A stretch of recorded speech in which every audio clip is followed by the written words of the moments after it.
Welcome to Tanong Ngayon, ang debate show kung saan hindi kailangan ng tama o mali. Opinion mo lang, interesting na. One big question, two sides, and one real-life reflection. Let's talk about life, love, success, at lahat ng kwento sa gitna.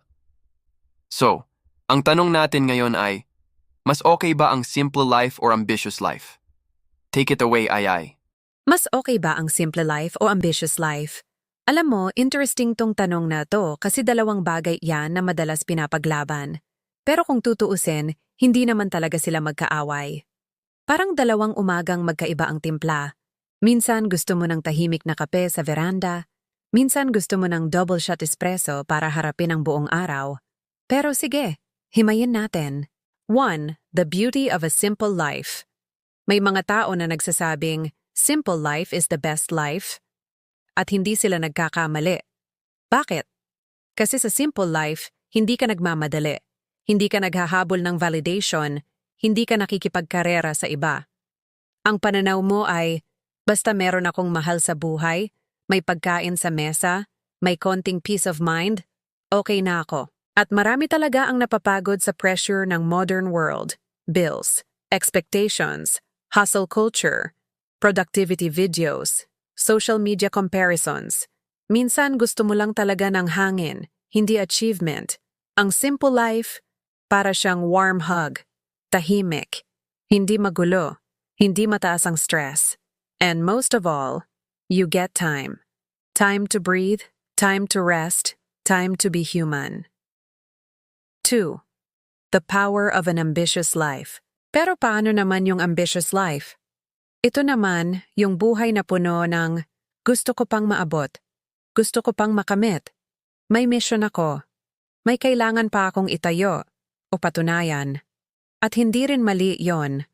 Ambition is what builds cities. Ambition is what writes books. Ambition is what invents things. Ambition is what sends people to the moon, nagsisimula ng negosyo, or lumilikha ng mga podcast tulad ng sa atin. May mga tao na hindi mapakali kapag hindi sila lumalago. Hindi sila masaya sa stagnation. Parang may inner fire sa loob nila na nagsasabing, hindi ka ginawang maliit. Gumalaw ka. Lumipad ka. Sa ambitious life, nararamdaman mo yung fulfillment ng pag-abot ng isang bagay na dati ay parang imposibleng abutin. Pero oo, may kapalit ito. Pagod, pressure, risks, at madalas loneliness habang umaakyat ka sa bundok na pinili mo. 3. Walang mas tama, may mas tama sa'yo. Ito ang totoo. Hindi mas okay ang simple life kaysa ambitious life. At hindi rin mas okay ang ambitious life kaysa simple life. Ang mas okay ay kung alin ang nagiging totoo sa buhay mo. Kung ang kaluluwa mo ay humihingi ng katahimikan, bakit ka maghahabol ng spotlight?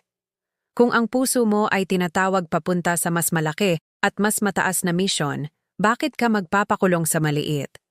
Ang simple life at ambitious life ay hindi magkaaway. Magkaiba lang sila ng rhythm. Parang dalawang kanta. Mayroong mellow, mayroong rock. Depende sa mood mo, sa season mo, at sa purpose mo. 4. Pwede ring pareho. Ito ang nakakalimutan ng marami. Hindi mo kailangang pumili ng isa. Pwede kang simple person na may ambitious dreams.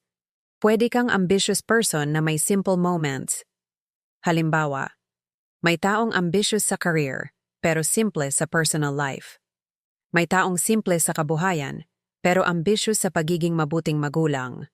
May taong simple manamit, simple manirahan, pero ambitious sa growth at spiritual life. Hindi either or. Madaling malito kasi society likes categories.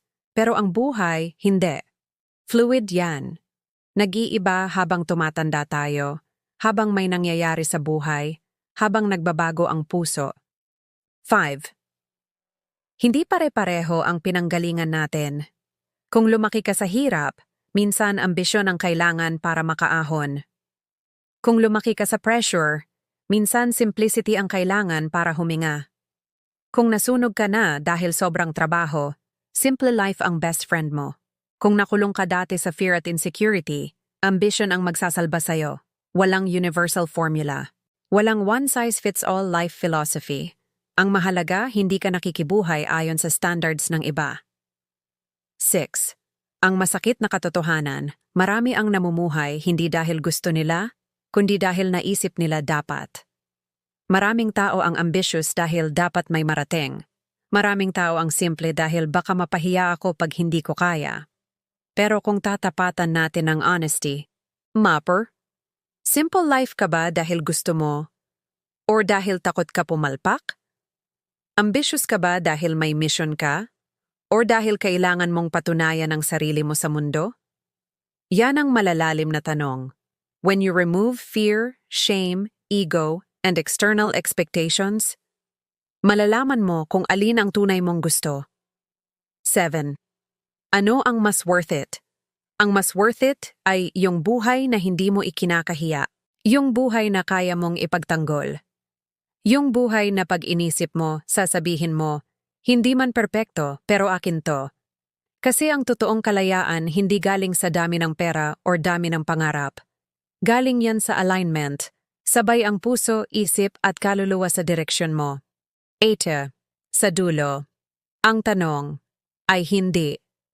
Ano ang mas okay? Ang tunay na tanong ay, anong klase ng buhay ang magpaparamdam sa'yo na buo ka? Kasi kahit simple life ka, basta fulfilled ka, panalo ka. Kahit ambitious life ka, basta meaningful, panalo ka rin. Ang talo, yung sumusunod sa script na hindi naman ikaw ang sumulat.